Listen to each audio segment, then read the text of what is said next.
Le confort dans l'habitat avec Promotelec. Bonjour, bienvenue à tous, bienvenue dans cette nouvelle édition du confort dans l'habitat avec Promotelec. On va parler des politiques RSE. Alors RSE, c'est quoi? Responsabilité sociale ou sociétale des entreprises. Je vous donne la définition de la Commission européenne, l'intégration volontaire par les entreprises de préoccupations sociales et environnementales à leurs activités commerciales et leurs relations avec les parties prenantes. Au début, la RSE s'est développée comme une initiative volontaire de la part des entreprises qui souhaitent mieux répondre aux enjeux éthiques, environnementaux de notre société. Aujourd'hui, cette démarche est encadrée par un cadre législatif, par la loi. Alors, est-ce que cela vous concerne? Quels sont les bénéfices pour votre entreprise si vous la mettez en place? Vous êtes déjà peut-être intéressé par cette démarche, mais vous ne savez pas comment faire pour la mettre en œuvre, ou peut-être que vous l'avez déjà mis en place, mais vous ne savez pas comment valoriser cette démarche RSE. Eh bien, autant de questions, autant de réponses qu'on va demander, bien évidemment, à nos experts du jour. On est ravis d'accueillir Florence Delette. Bonjour Florence. Bonjour Fabrice. La directrice générale de Promotelec, et David Morales. Bonjour David. Bonjour. CAPEB, vice-président de la CAPEB et représentant CAPEB à Promotelec. Vous êtes dans le civil, j'allais dire, plaquiste, plâtrier en Haute-Garonne. Tout à fait. Voilà, entreprise. Et on a lu dans votre bio, David, il faut faire attention, ancien gendarme, ancien ceinture noire de judo. C'était il y a longtemps. C'était il y a un petit moment. Alors, Florence, Promotelec lance une grande campagne d'information sur la RSE, avec non pas une, mais deux démarches au sein de ces filières, celle de la CAPEB et celle de la FFB, pour Fédération Française du Bâtiment. Cette campagne est également l'occasion pour Promotelec de présenter les démarches existantes en matière de RSE, des deux organismes partenaires, on l'a dit. La CAPEB, ça s'appelle Artisan engagé, entreprise responsable. La FFB, bâtisseur responsable. La première question, très simplement, Florence, pourquoi Promotelec décide de parler de cette fameuse RSE, responsabilité sociale des entreprises?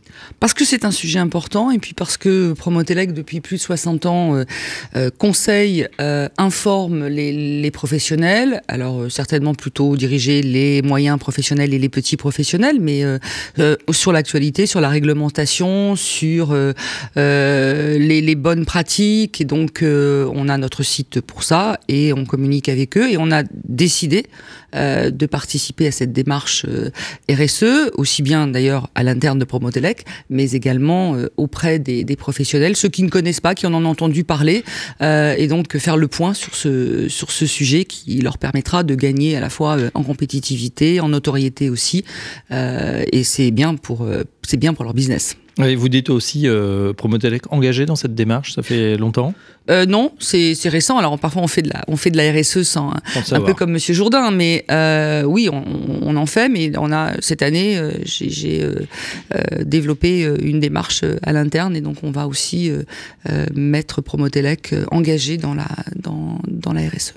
Voilà, donc Promotelec de proche depuis toujours, on va dire, depuis 61 ans maintenant, puisqu'on a fêté les 60 ans l'an dernier, engagé auprès des professionnels. Vous décryptez bien sûr les réglementations, les normes, on a bien sûr l'officiel de l'électricité. Est-ce qu'on va avoir un guide RSE qui va être publié? Comment ça s'articule cette campagne? Pour l'instant, on va faire une campagne réseaux sociaux. On a aussi des pages d'atterrissage sur le site internet de promotelec.com, et donc après, on va certainement publier aussi des infographies, quelque chose de simple, mais on s'appuie aussi.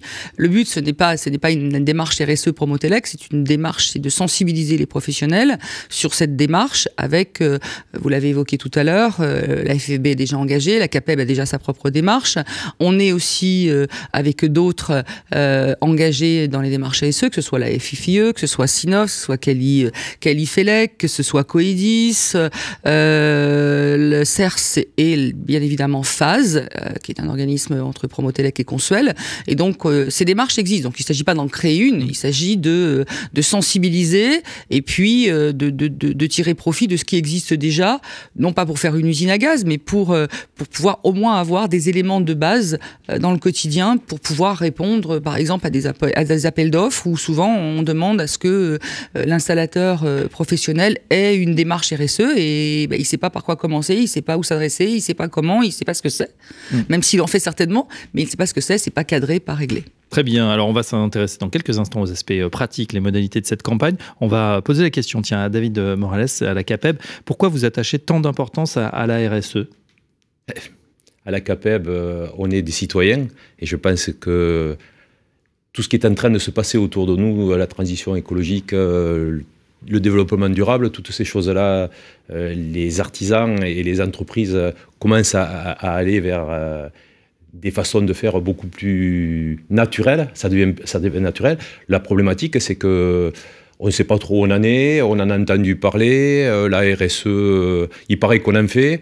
Ce qu'on a voulu faire, c'est accompagner les entreprises qui avaient l'intention d'aller un peu plus loin.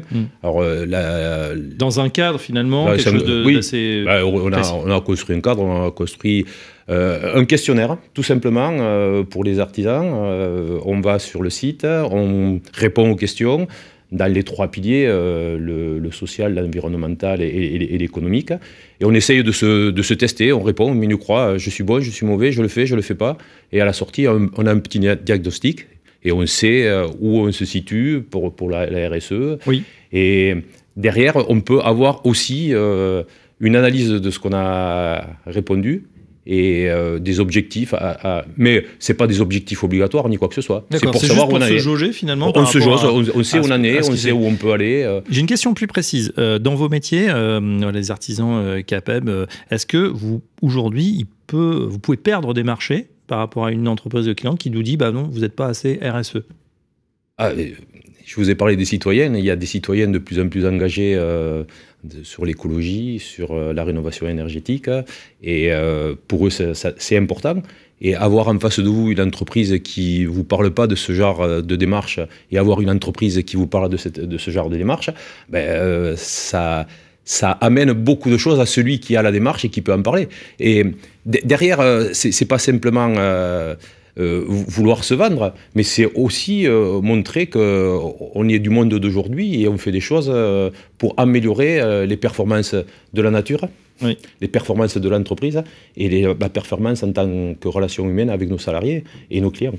Alors justement, parce que souvent c'est vrai qu'on a ces normes, en plus on l'a dit, la RSE rentre maintenant dans un cadre législatif, et quand on est artisan, qu'on a déjà beaucoup de choses à gérer, et qu'on voit cette inflation de normes, on peut se dire encore quelque chose à intégrer, j'ai pas forcément le temps, j'ai pas les compétences, j'ai pas les énergies pour faire ça. Il n'y a rien d'obligatoire encore. Hein. Voilà, alors c'est pas, il faut le préciser à nos auditeurs, 1, c'est pas obligatoire, et puis 2, ça va être un plus demain pour aller conquérir peut-être des nouveaux clients, des nouveaux marchés. Oui, il y a quelques artisans un certain nombre, 30% des artisans à peu près répondent au marché public, et systématiquement dans les marchés publics maintenant, quand on se retrouve avec un mémoire justificatif à faire, on vous demande ce que vous avez fait dans votre entreprise en termes de déchets, en termes de récupération des eaux, par exemple. Oui. Voilà, toutes ces choses-là, tout à l'heure je vous en ai parlé, tout ce qu'on a pu lister, qu'on a pu faire, il faut qu'on le mette en avant pour montrer à la collectivité qui passe ce marché qu'on est sensibilisé et qu'on a fait des actions. Ouais, il ne suffit pas de savoir faire, il faut faire savoir, hein, bien évidemment,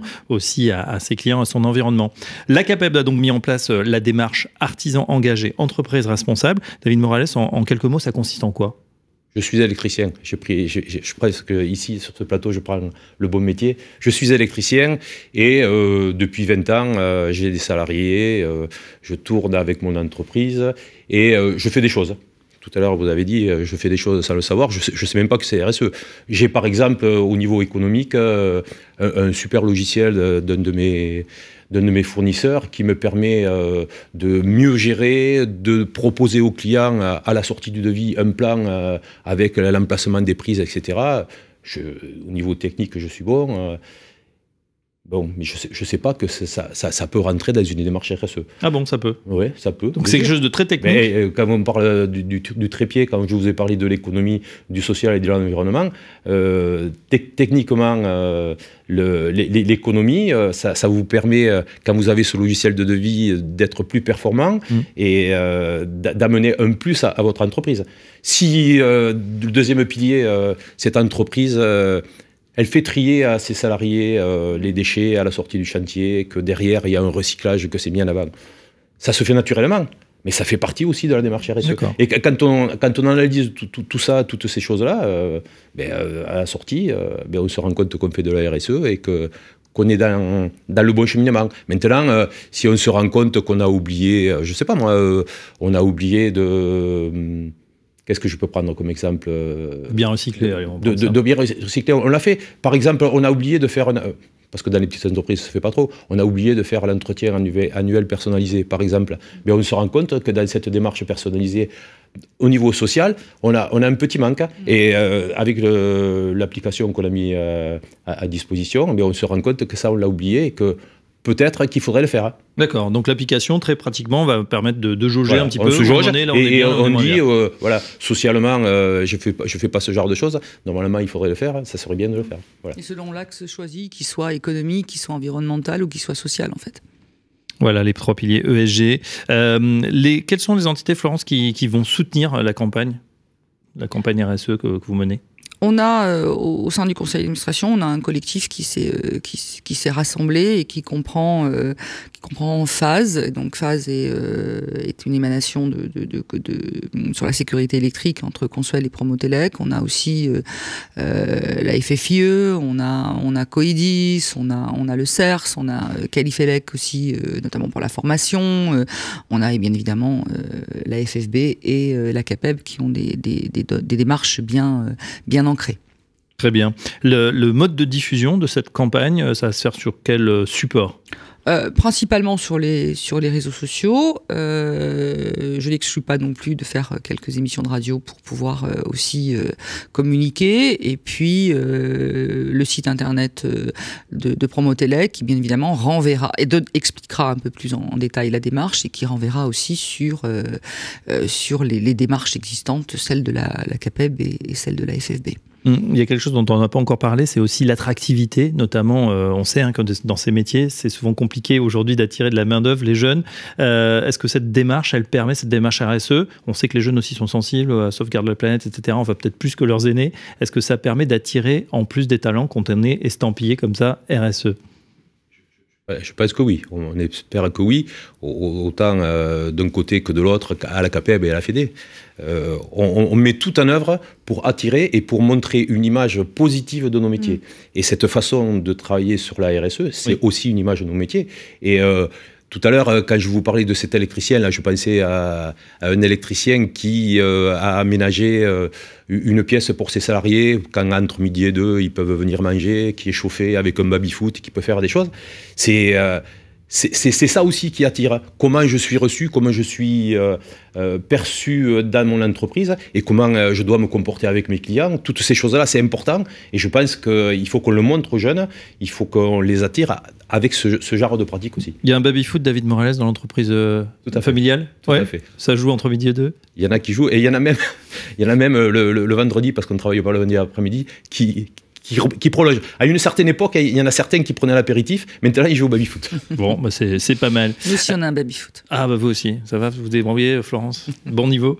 Non, il y en a au-dessus. Gagner en compétitivité, gagner en engagement, gagner en notoriété, ce sont les messages qui vont être passés dans cette campagne.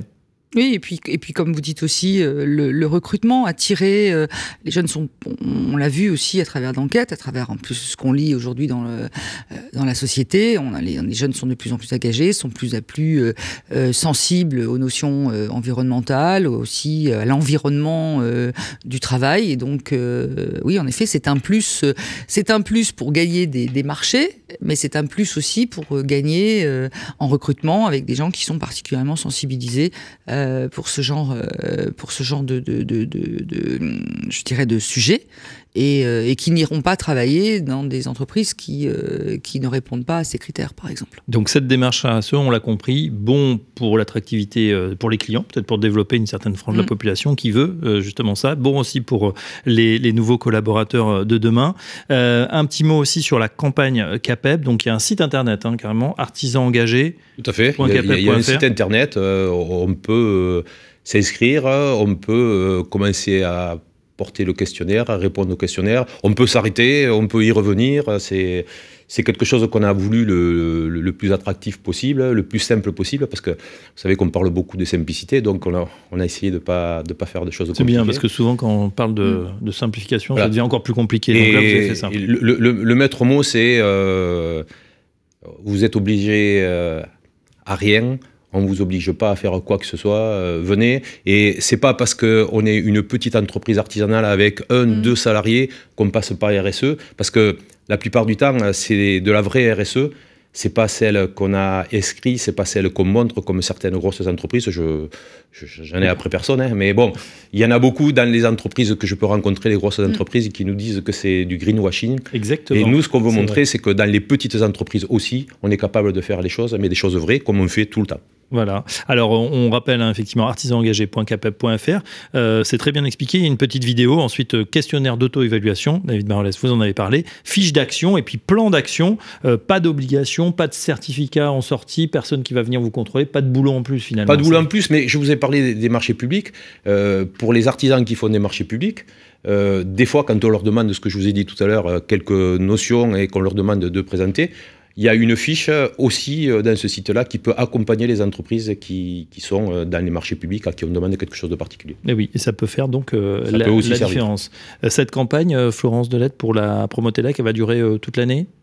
Elle va déjà être lancée dans les prochains jours, je crois particulièrement le 6 mars, mais elle va bien évidemment, comme toutes les campagnes qu'on fait, on prolonge les informations, l'accès au site, les films aussi sur les réseaux sociaux, donc elle sera en continu, parce que c'est pas un one shot, il faut faire comprendre, il faut toucher les gens aussi, et donc bien évidemment elle sera en ligne toute l'année. D'accord, 2 films ont été prévus, oui. Un côté business, l'autre côté recrutement.